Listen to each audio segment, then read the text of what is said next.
sa pinakadulo ng barangay Tanggid, kung saan ang mga bundok ay tila nagbabantay sa mga palayan at maisan. Naroon ang isang payak at tahimik na lupain. Sa araw, ito'y sinisikatan ng gintong liwanag ng araw. Sa gabi, tinatabunan ito ng mga bituin at malamlam na liwanag ng buwan. Sa lugar na iyon namuhay ang isang batang ulila na nagngangalang Samuel. 12 taong gulang pa lamang si Samuel, ngunit dama na niya ang bigat ng mundo. Maaga niyang nawala ang kanyang mga magulang sa isang malakas na bagyong sumalanta sa kanilang baryo. Mula noon, siya ay namuhay na mag-isa sa isang maliit na kubong yari sa pawid at kawayan sa gilid ng malawak na maisan. Wala siyang kapatid. Wala ring kamag-anak na kumupkop sa kanya. Ang tanging kasama niya sa buhay ay ang hangin, ang mga ibon, at ang malawak na kalikasan. Tuwing umaga, gigising si Samuel bago pa sumikat ang araw. Mag-iigib siya ng tubig sa balon, magsisibak ng kaunting kahoy sa gubat. Pagkatapos ay maghahanap ng makakain. Minsan kamote, minsan saging, minsan mais na ibinibigay ng mababait na kapitbahay. Hindi siya palahingi. Mas gusto niyang magbanat ng buto kaysa umasa sa awa ng iba. Sa kabila ng hirap ng buhay, may isang bagay na hindi nawala kay Samuel, ang kanyang malinis na puso. Hindi siya marunong magkimkim ng galit. Hindi siya marunong manlamang.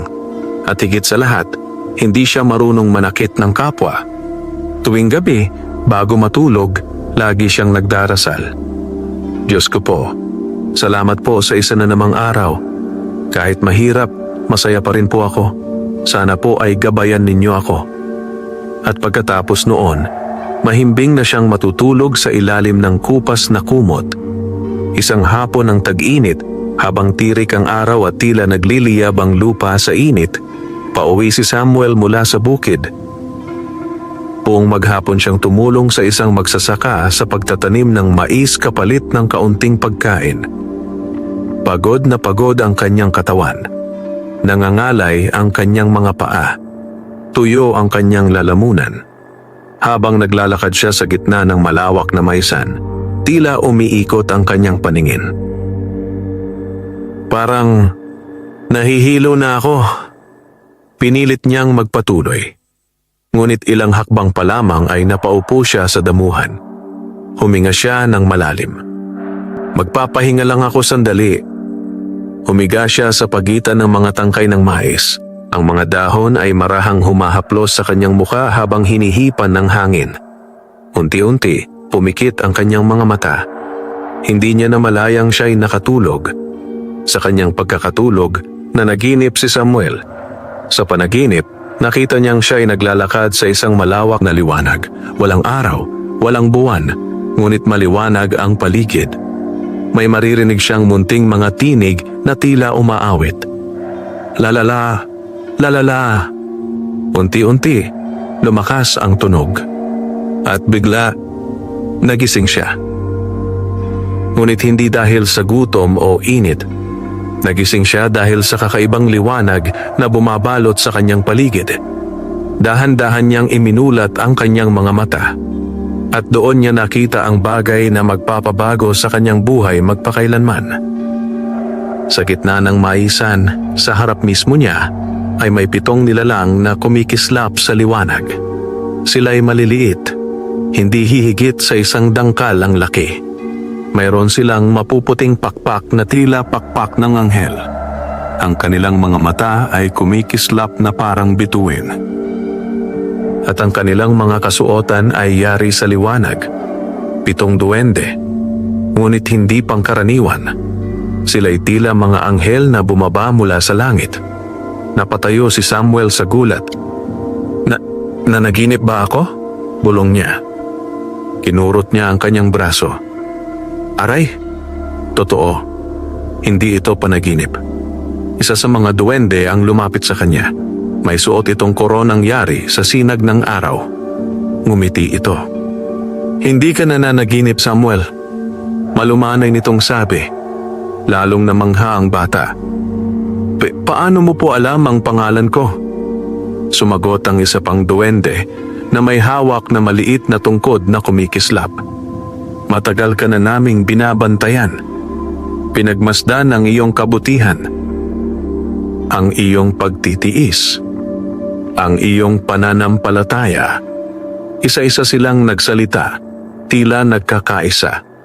Nanginig ang tuhod ni Samuel. Ano po kayo? Tanong niya. Ngumiti ang pinakamatandang duwende sa kanila. Kami ang mga tagapagbantay ng liwanag. Mga anghel na duwende na isinugo upang gabayan ang mga pusong dalisay. Napaupo si Samuel sa damuhan. Bakit? Bakit ako po? Lumapit ang ikatlong duwende at marahang hinawakan ang kanyang noo. Dahil kahit nag-iisa ka, kahit mahirap ang buhay, hindi mo piniling maging masama. Hindi ka sumuko. Hindi ka nawalan ng pag-asa. Sa sandaling iyon, may mainit na damdaming dumaloy sa dibdib ni Samuel.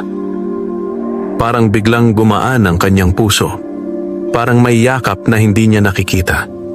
Samuel, wika ng pangunahing duwende, malaki ang misyon na naghihintay sa iyo. Isang misyon na magliligtas hindi lamang sa iyong sarili, kundi sa buong barangay Tanggid.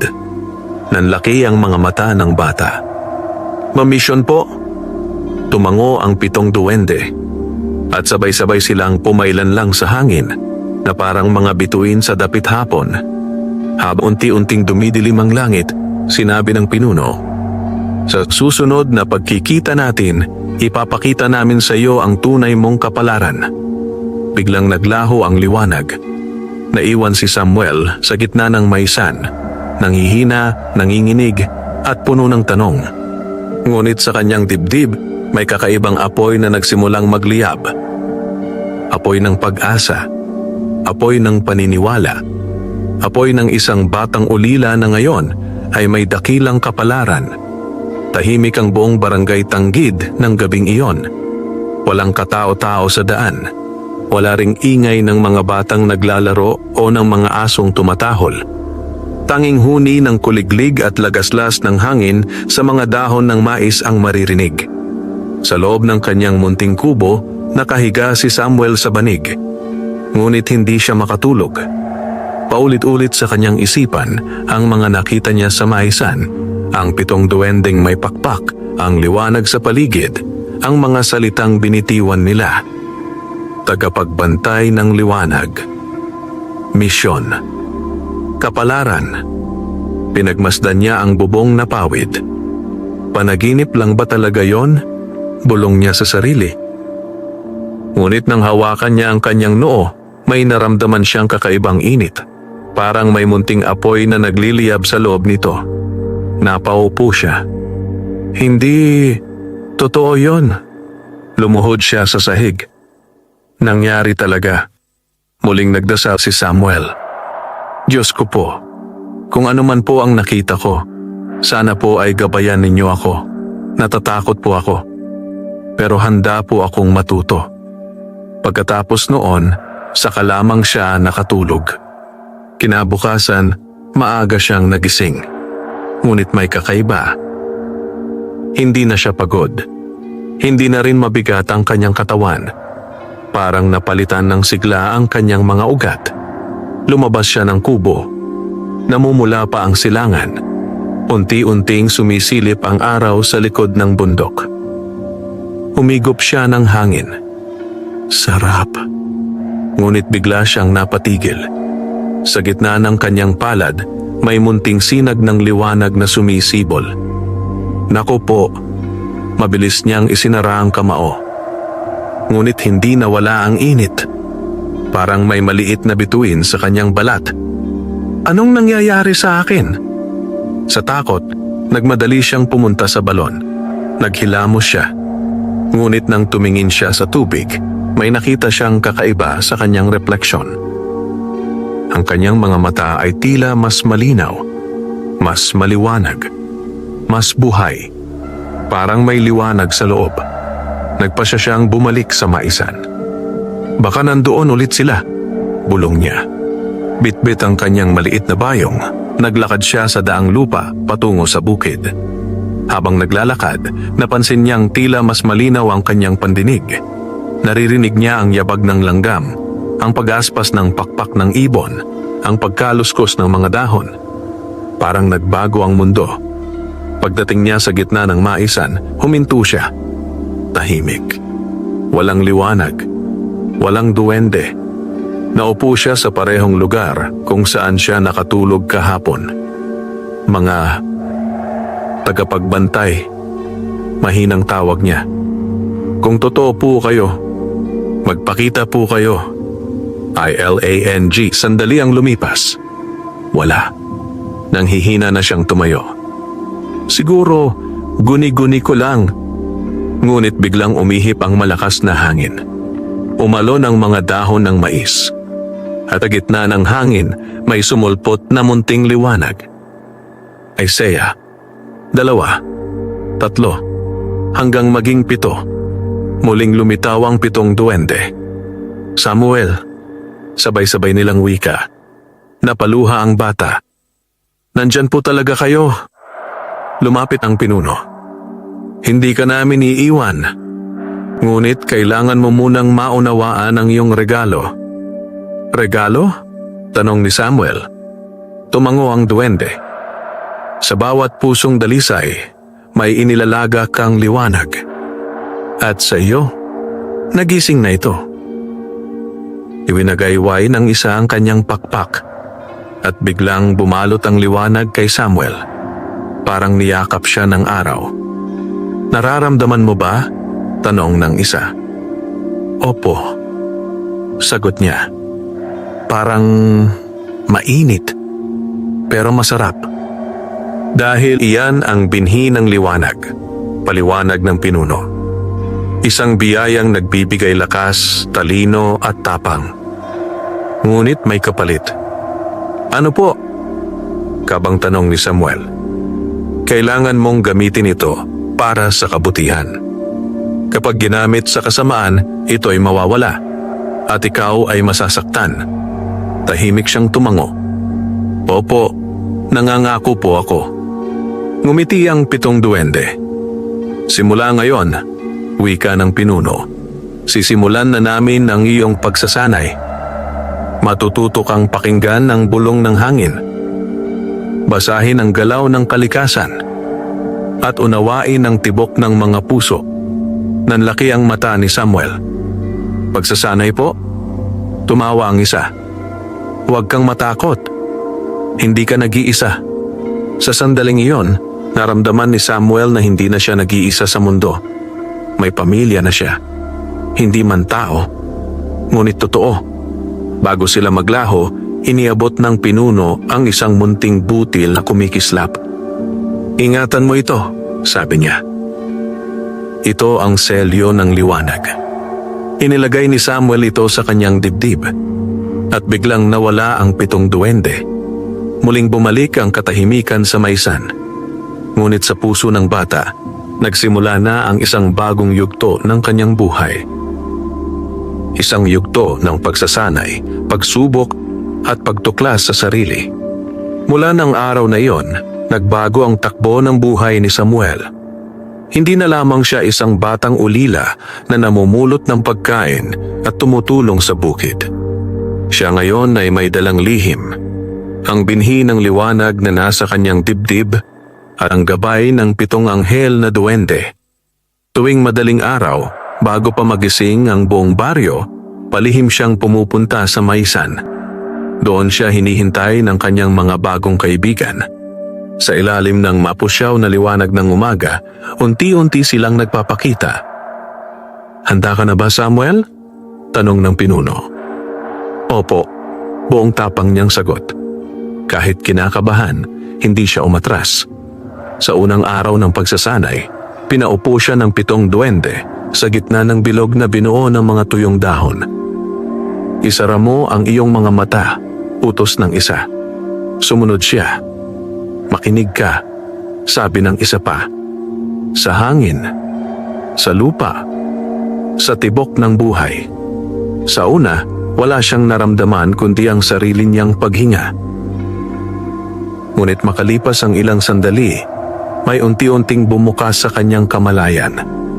Narinig niya ang paggapang ng mga insekto, ang pag-inog ng ugat sa ilalim ng lupa, ang pagtibok ng puso ng mga ibon sa mga sanga.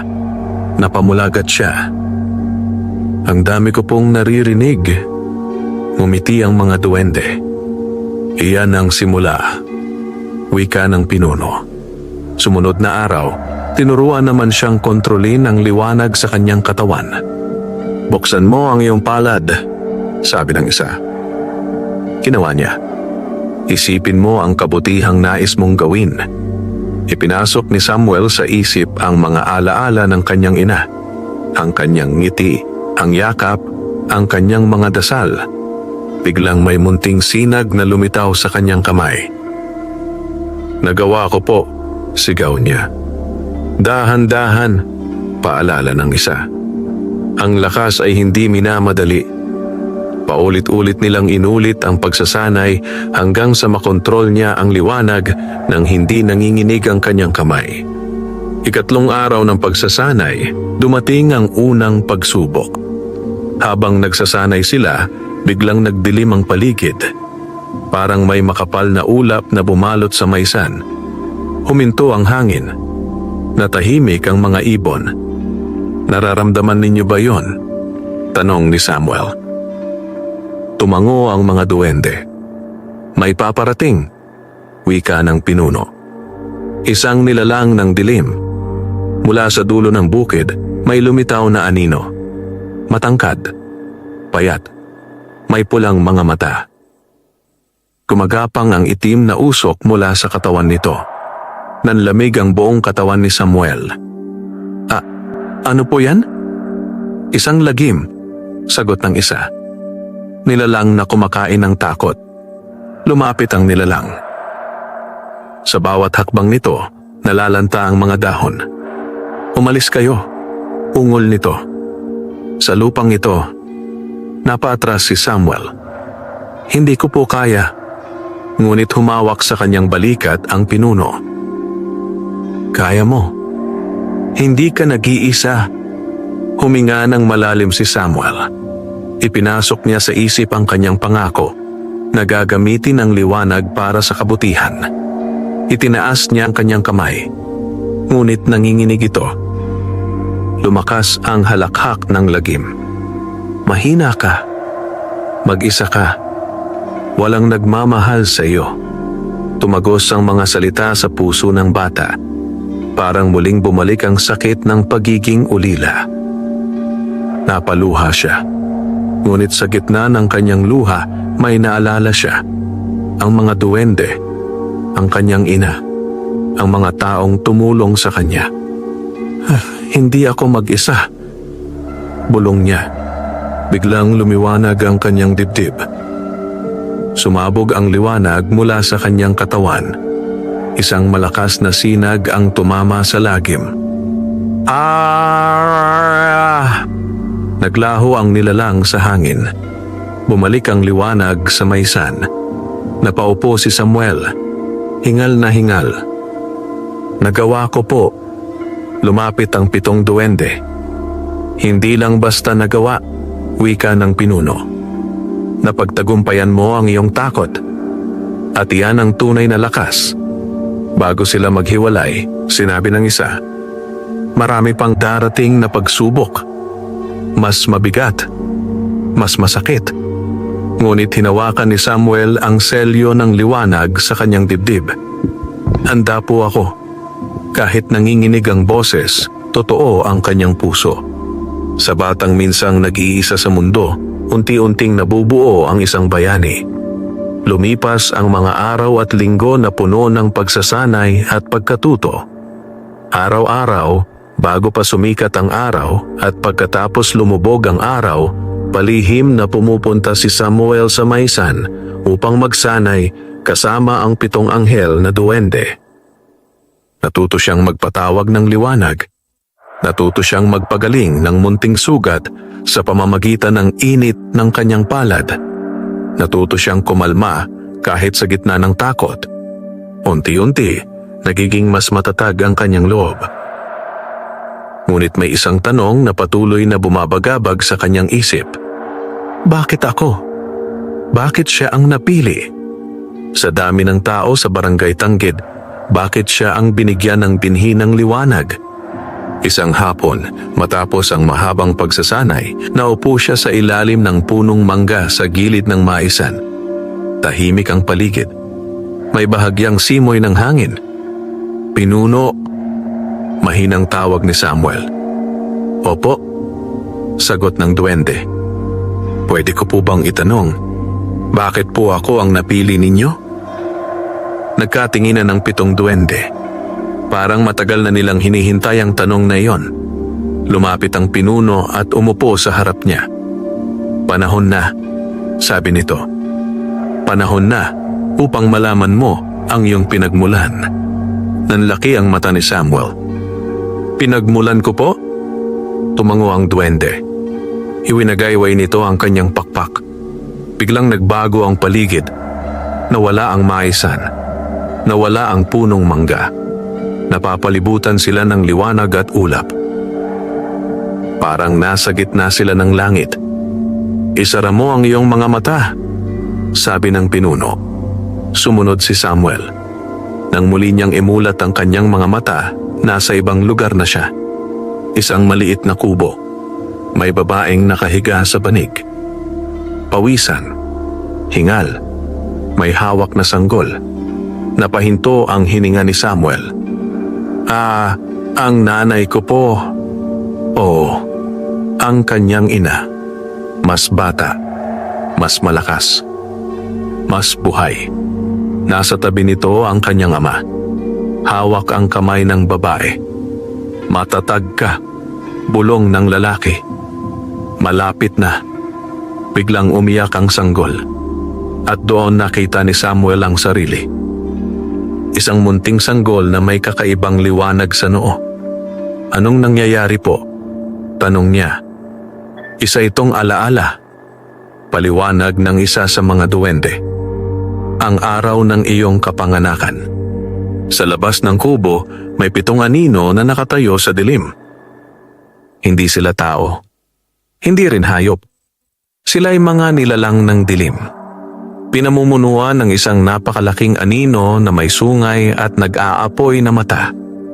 Dumating na ang tagapagdala ng liwanag. Ungol nito. Hindi natin siya pwedeng pabayaang mabuhay. Nanginginig si Samuel. May gustong pumatay sa akin noon pa man? Tumango ang pinuno.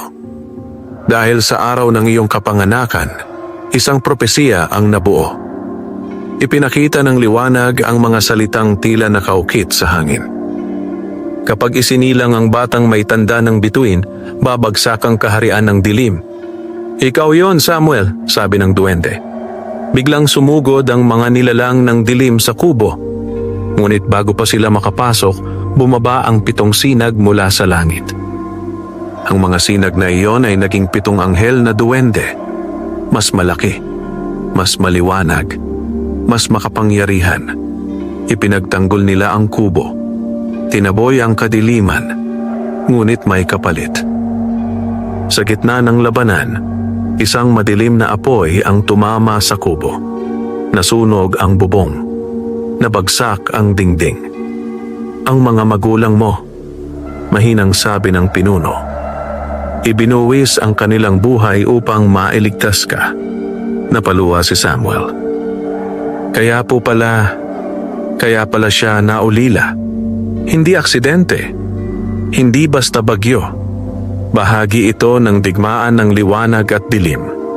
Unti-unting naglaho ang alaala. Bumalik sila sa maisan. Tahimik si Samuel. Luhaan. Ngunit sa kanyang mga mata, may bagong ningning. Hindi po pala sila basta nawala. Opo, sabi ng pinuno. Sila'y naging bahagi ng iyong lakas. Hinigpitan ni Samuel ang hawak sa selyo ng liwanag. Ipagpapatuloy ko po ang laban nila. Ngumiti ang 7 duwende. At hindi ka namin iiwan. Sa gabing iyon, unang beses na natulog si Samuel na may malinaw na layunin. Hindi na lang siya nabubuhay para sa sarili. Nabubuhay na siya para sa liwanag.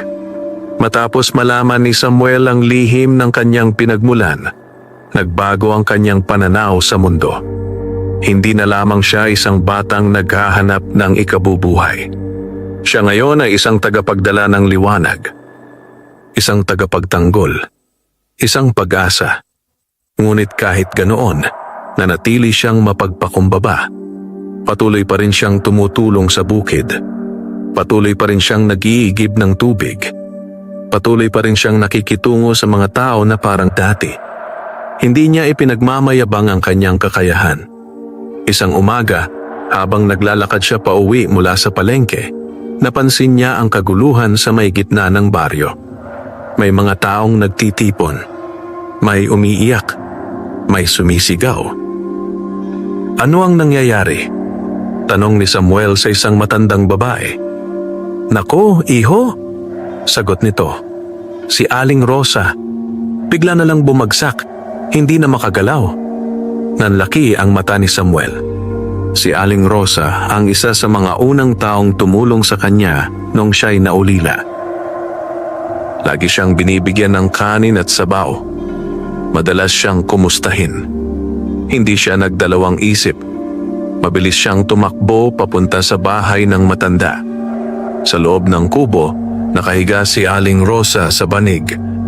Maputla, hingal, hindi makapagsalita.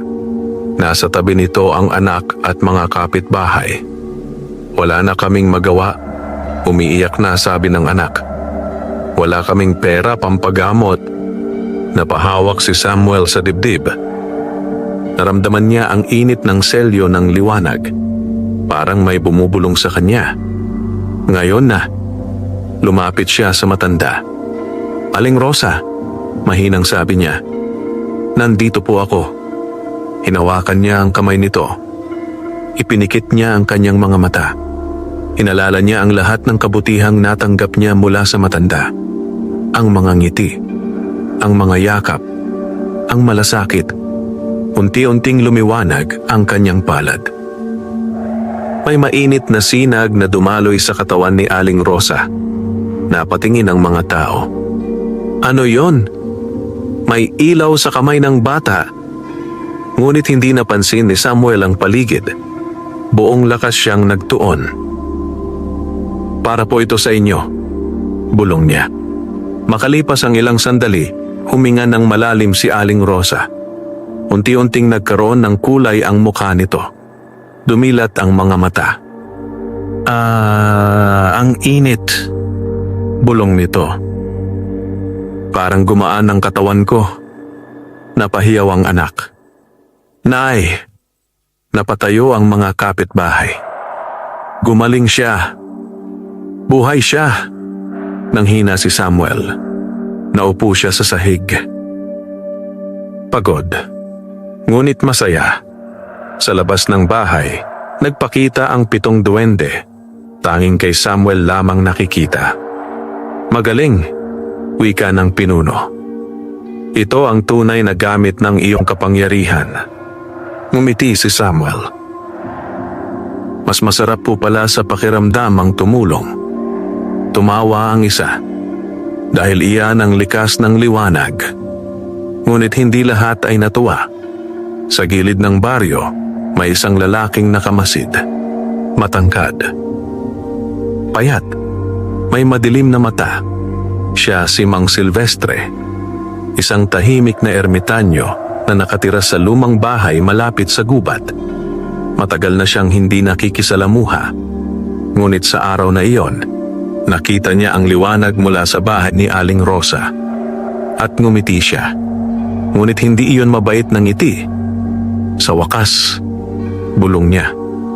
Nahanap na kita, tagapagdala. Sa likod niya, gumalaw ang mga anino. Kinagabihan, kinausap ng mga duwende si Samuel sa maisan. May nakakita sa iyo. Babala ng isa. Isang lingkod ng dilim. Nanlaki ang mata ng bata. Si Mang Silvestre po? Tumango ang pinuno. Hindi siya ordinaryong tao. Siya ang tagapamagitan ng kadiliman sa baryong ito. Napalunok si Samuel. Natatakot po ako. Ngumiti ang pinuno. Normal lang ang matakot. Ang mahalaga, hindi ka susuko. Tumingala si Samuel sa mga bituin. Hindi po ako aatras. Kahit nanginginig ang puso niya, matatag ang kanyang pasya. Sa dilim ng gabi, nagsimula ng gumalaw ang kapalaran. Mula nang malaman ni Samuel na may lingkod ng kadiliman sa kanilang baryo, hindi na siya mapalagay.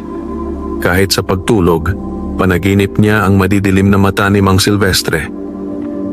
Ang kanyang mga ngiti na walang init. Ang kanyang presensya na parang may dalang lamig. Ngunit hindi niya ito ipinahalata sa ibang tao. Ayaw niyang magdulot ng takot sa baryo. Pinili niyang manahimik at maghanda.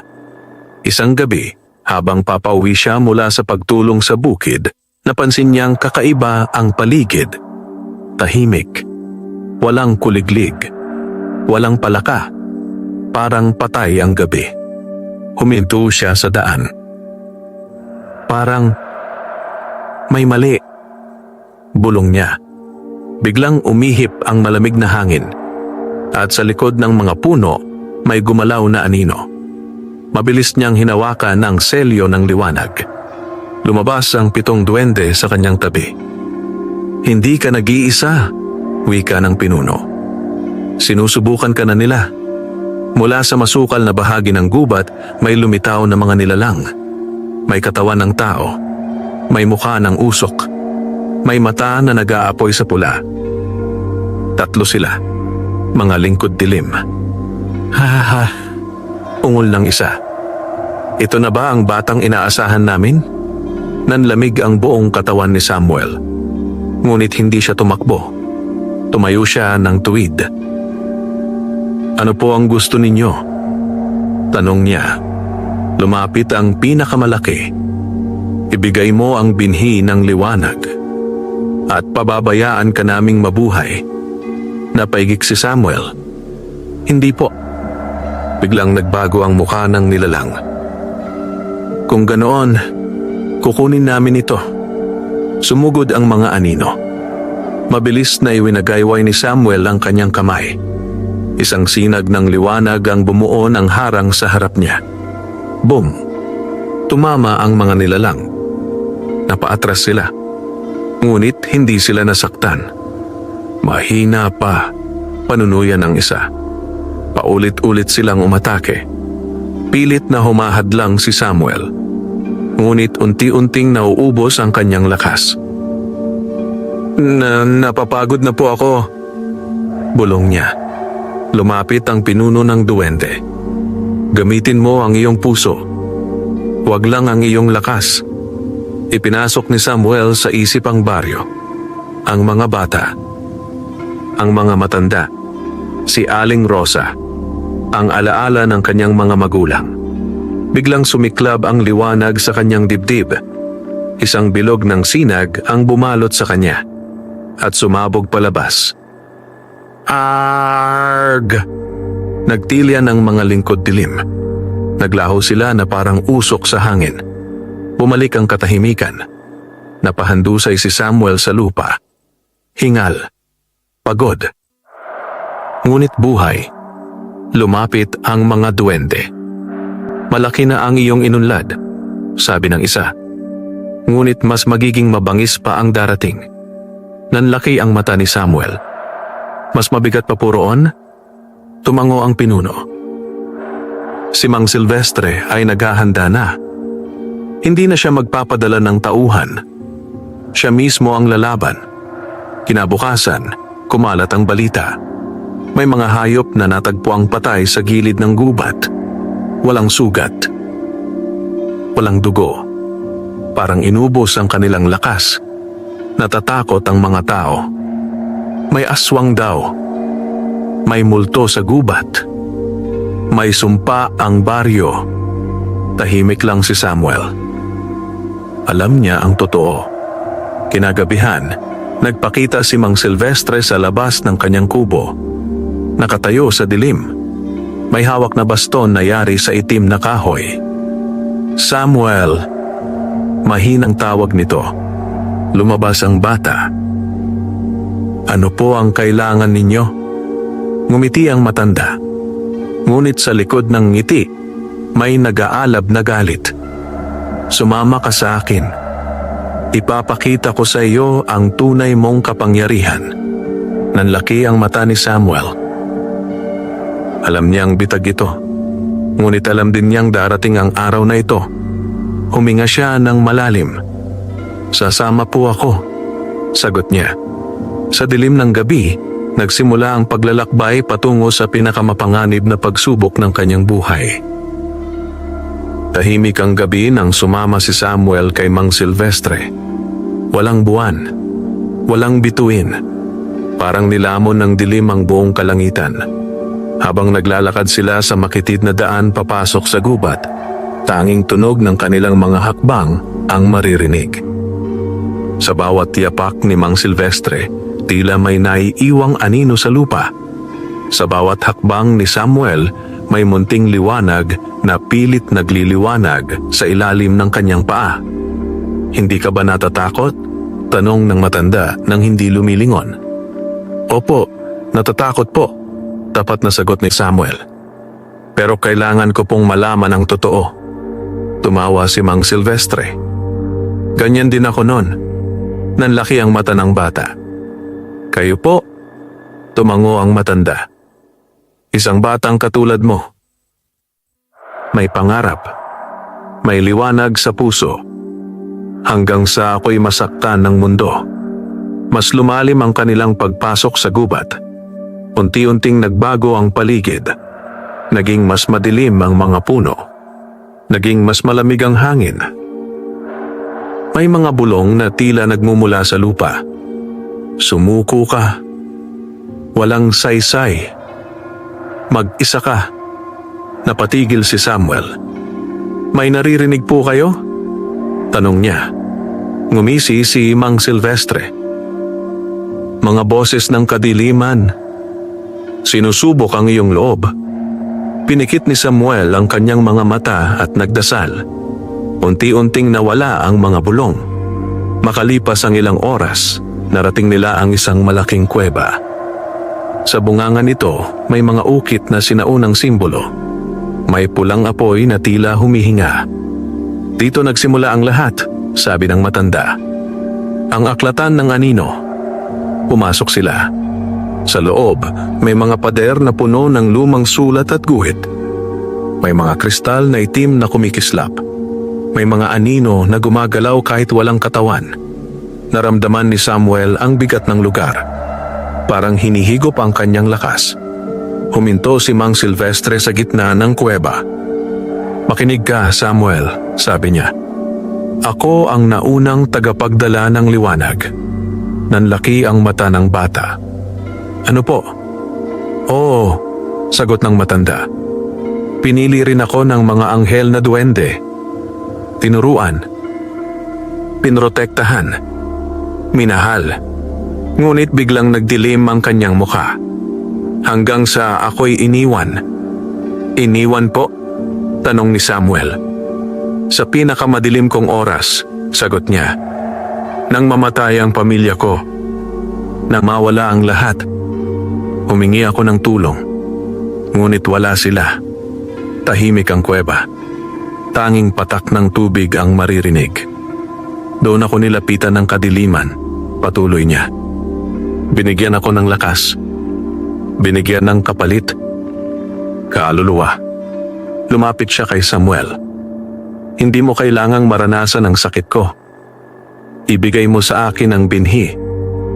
Ililigtas kita sa kapalaran." Napaluha si Samuel. "Naiintindihan ko po ang sakit ninyo. Pero hindi po tama ang manakit ng iba." Nagalit ang matanda. "Wala kang alam." Biglang umalingaw-ngaw ang kuweba. Sumabog ang mga itim na kristal. Lumabas ang mga anino. Parang buhay.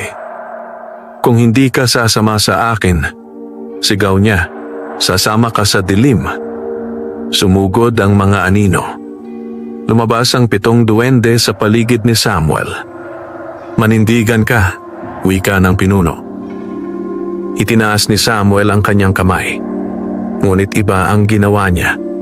Sa halip na umatake, lumapit siya kay Mang Silvestre. "Hindi pa po huli," sabi niya. "Pwede pa po kayong bumalik sa liwanag." Nanginginig ang matanda. Saglit na nagbago ang kanyang mga mata. Naging malinaw. Naging tao. Ngunit muling bumalik ang dilim. "Umalis ka!" sigaw niya. Isang malakas na puwersa ang tumama kay Samuel. Tumilapon siya sa pader.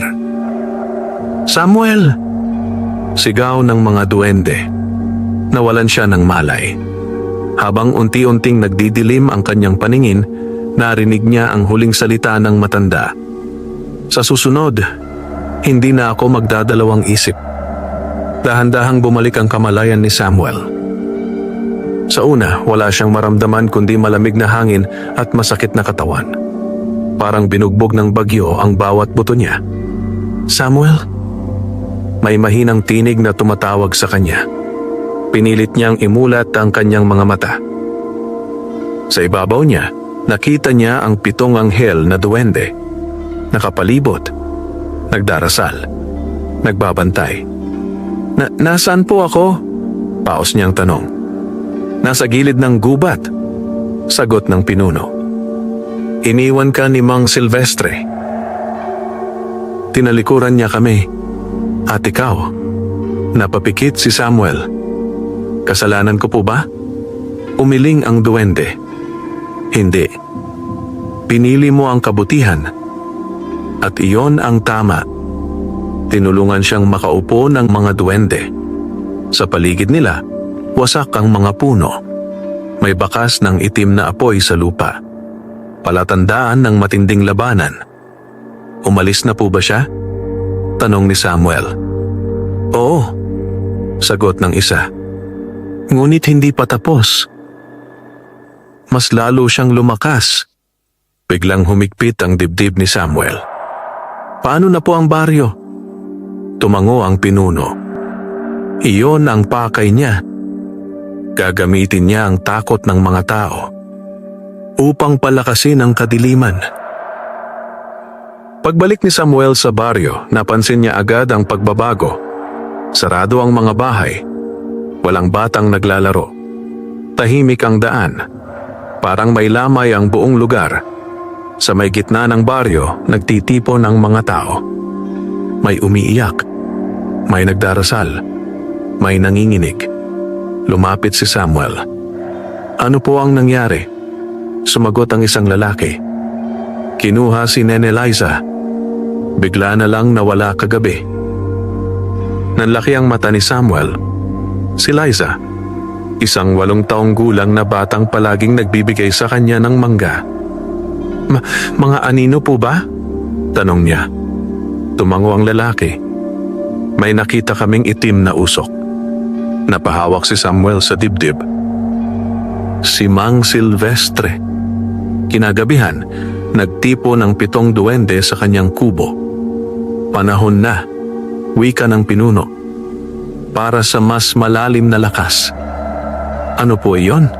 tanong ni Samuel. "Ang liwanag ng puso," sagot nito. Lakas na nagmumula sa lubos na pagmamahal at sakripisyo. "Mapanganib po ba?" tanong niya. "Oo," sagot ng duwende. "Kapag hindi mo kinaya, mawawala sa iyo ang binhi." Huminga ng malalim si Samuel. "Gagawin ko po. Para kay Liza. Para sa baryo." Dinala siya ng mga duwende sa tuktok ng burol. Doon may isang sinaunang bato na kumikislap. Parang salamin. "Lumuhod ka," utos ng pinuno. Ginawa niya. "Isipin mo ang lahat ng mahalaga sa iyo." Ipinasok ni Samuel sa isip ang mukha ni Liza, ang kanyang mga magulang, ang baryo, ang mga duwende. Biglang bumigat ang kanyang dibdib. Parang may pumipiga sa kanyang puso. Napahiyaw siya sa sakit, ngunit hindi siya tumigil. Ayoko pong mawalan ng mahal sa buhay. Sigaw niya. Biglang sumabog ang liwanag mula sa kanyang dibdib. Mas maliwanag kaysa dati. Mas mainit. Mas dalisay. Lumipad ang mga duwende sa hangin. Tagumpay. Wika ng pinuno. Nagising mo ang liwanag ng puso. Biglang may dumagundong mula sa gubat. Isang halakhak na pamilyar. Ha ha ha ha. Boses ni Mang Silvestre. Salamat, Samuel. Dahil pinabilis mo ang aking lakas. Namutla ang bata. Alam niya, tumayo siya ng tuwid. Hindi na po ako tatakbo. Kaharapin ko siya. Sa gabing iyon, isinilang ang bagong lakas ni Samuel. Isang liwanag na kayang labanan ang pinakamadilim na gabi. Sumapit ang gabing walang buwan. Makapal ang ulap. Mabigat ang hangin. Parang humihinga ang buong baryo sa takot. Tahimik ang barangay Tanggid. Ngunit sa ilalim ng katahimikan ay nag-aalab ang panganib. Sa gitna ng plaza, nakatayo si Samuel. Mag-isa. Nakahawak sa kanyang dibdib. Ramdam ang liwanag ng puso na nag-aalab sa loob niya. Sa paligid, nakatago ang mga tao sa kanilang mga bahay. Sumisilip sa mga bintana. Nagdadasal. Umaasang may himala. Sa tabi ni Samuel, naroon ang 7 anghel na duwende. Mas maliwanag kaysa dati. Mas matatag. Handa ka na ba? Tanong ng pinuno. Opo, sagot niya. Kahit matakot, lalaban ako. Biglang bumugso ang malamig na hangin. Namatay ang mga lampara. Umikot ang itim na usok sa plaza. Mula sa gitna nito, lumitaw si Mang Silvestre. Ngunit hindi na siya tulad ng dati. Mas matangkad, mas payat. Parang anino na may balat. Ang kanyang mga mata ay pulang-pula. At sa likod niya may gumagalaw na higanting anino. Isang nilalang na may sungay at pakpak na gawa sa dilim. Samuel, unggol niya. Ito na ang wakas. Sa kanyang mga bisig, hawak niya si Nene Liza. Walang malay. Nakapulupot sa kanya ang itim na usok. Bitawan ninyo siya, sigaw ni Samuel. Tumawa ang lalaki. Ibigay mo ang liwanag o papatayin ko siya. Nanginig ang buong katawan ni Samuel. Si Liza ang dahilan ng kanyang pakikipaglaban. Ngayon, siya rin ang bihag. Lumapit ang mga duwende. Magtiwala ka, wika ng pinuno. Ang liwanag na galing sa pag-ibig ay hindi kailanman mahihigitan ng takot. Huminga ng malalim si Samuel. Hindi siya umatake. Hindi siya sumigaw. Sa halip, lumuhod siya. Kung kailangan ninyo po ang aking lakas, kunin ninyo. Basta po pakawalan ninyo siya. Nagulat ang lahat. Pati si Mang Silvestre. Baliw ka ba? Sigaw niya. Ito na ang kapangyarihan mo. Ngumiti si Samuel. Kahit wala po iyon, tao pa rin po ako. Sa sandaling iyon, lumiwanag ang buong plaza. Hindi mula sa dibdib ni Samuel, kundi mula sa kanyang puso. Ang liwanag ng puso ay sumabog na parang araw. Tinunaw ang itim na usok. Nawasak ang mga anino. Napabitaw si Mang Silvestre kay Liza. Agad sinalo ni Samuel ang bata. Liza, ayos ka na, bulong niya. Unti-unting dumilat ang mga mata ng bata. Kuya Samuel, napaluha siya. Salamat sa Diyos. Ngunit hindi pa tapos. Sumigaw ang higanting anino sa likod ni Mang Silvestre. Trag! Lumabas ito sa katawan ng matanda. Isang demonyo ng kadiliman. Ang tunay na amo. Niloko mo ako, tao! Sigaw nito. Napasigaw ang mga tao sa takot. Nanindig ang balahibo ni Samuel Ngunit hindi siya umatras. "Hindi po kayo mananalo," sabi niya. "Kahit gaano kayo kadilim, may liwanag na lalaban." Lumipad ang 7 duwende sa himpapawid. Nagsanib ang kanilang liwanag. Naging isang malaking bituin sa langit. Ibinuhos ito kay Samuel. "Ngayon!" sigaw nila. Itinaas ni Samuel ang kanyang mga kamay. Isinugal niya ang lahat ng lakas. Isang dambuhalang sinag ang tumama sa nilalang.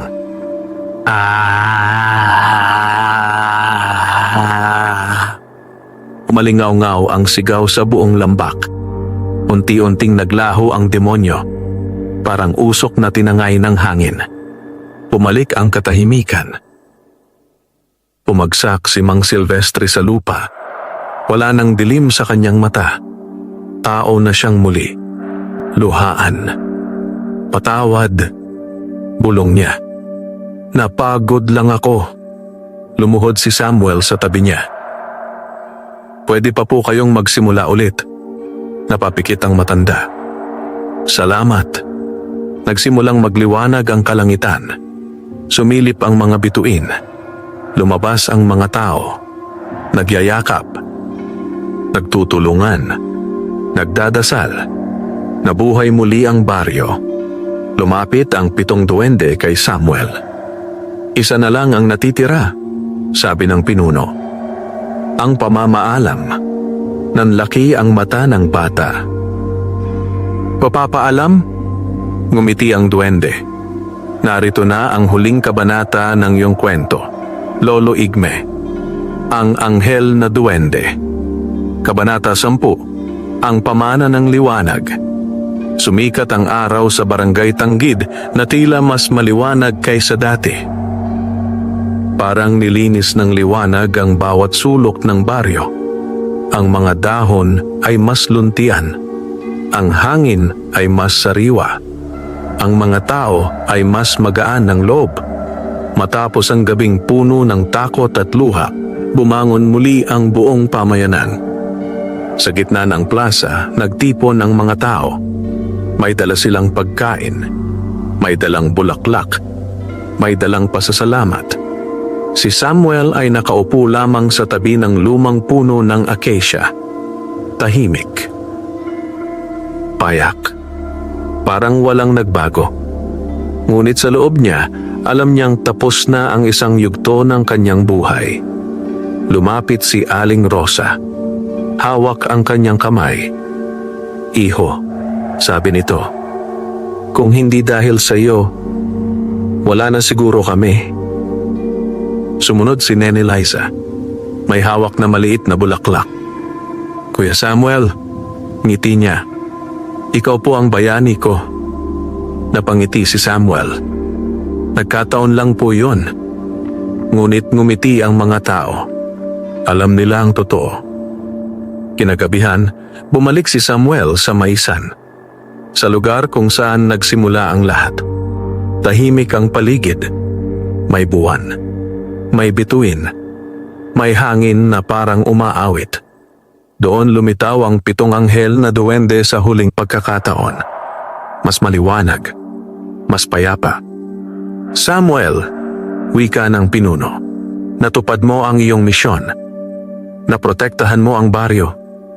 Napatawad mo ang kaaway. At hindi ka nagpadala sa kadiliman." Tahimik siyang nakinig.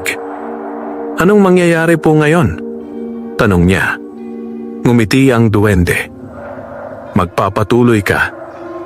Bilang ilaw sa mundong ito. Hindi na bilang mandirigma, kundi bilang gabay." Lumapit ang isa. Inilagay ang kamay sa kanyang noo. Biglang dumaloy ang mainit na damdamin sa kanyang katawan. Ang binhi ng liwanag, paliwanag nito, ay mananatili sa iyo. Ngunit hindi na bilang kapangyarihan, kundi bilang karunungan, pag-unawa, at habag. Nanlaki ang mata ni Samuel. "Hindi na po ba ako lalaban?" "Hindi na sa pamamagitan ng dahas," sagot ng pinuno, "kundi sa pamamagitan ng kabutihan. unti-unting naglalaho ang mga duwende.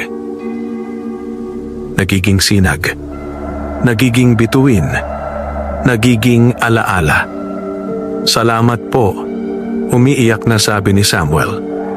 "Hindi po kita iiwan," sagot ng pinuno. "Dahil ikaw na ang liwanag." At tuluyan silang naglaho. Lumipas ang mga taon. Lumaki si Samuel. Naging binata. Naging haligi ng baryo. Nagtayo siya ng maliit na paaralan. Nagturo sa mga bata. Nag-alaga sa matatanda. Tumulong sa may sakit. Naging ama ng bayan. Hindi siya yumaman. Hindi siya sumikat. Ngunit minahal siya ng lahat. Sa tuwing may batang nawawala ng pag-asa, si Samuel ang unang lalapit. Sa tuwing may pamilyang naghihirap, siya ang unang tutulong. At sa tuwing may kadilimang susubok pumasok sa baryo, sapat na ang kanyang presensya upang ito'y umatras. Dahil ang tunay na liwanag ay hindi nagmumula sa mahika, kundi sa pusong marunong magmahal. Isang gabi, bilang matandang lalaki, bumalik si Samuel sa maysan. Umupo siya sa damuhan. Tumingala sa langit. "Salamat po," bulong niya. Sa sandaling iyon, 7 bituin ang sabay-sabay na kumislap. Parang kumakaway. Parang nagpapaalam. Parang nagsasabing, "Hindi ka nag-iisa." Ngumiti si Samuel at ipinikit ang kanyang mga mata. Payapa. Buong buo. Puno ng liwanag. Wakas.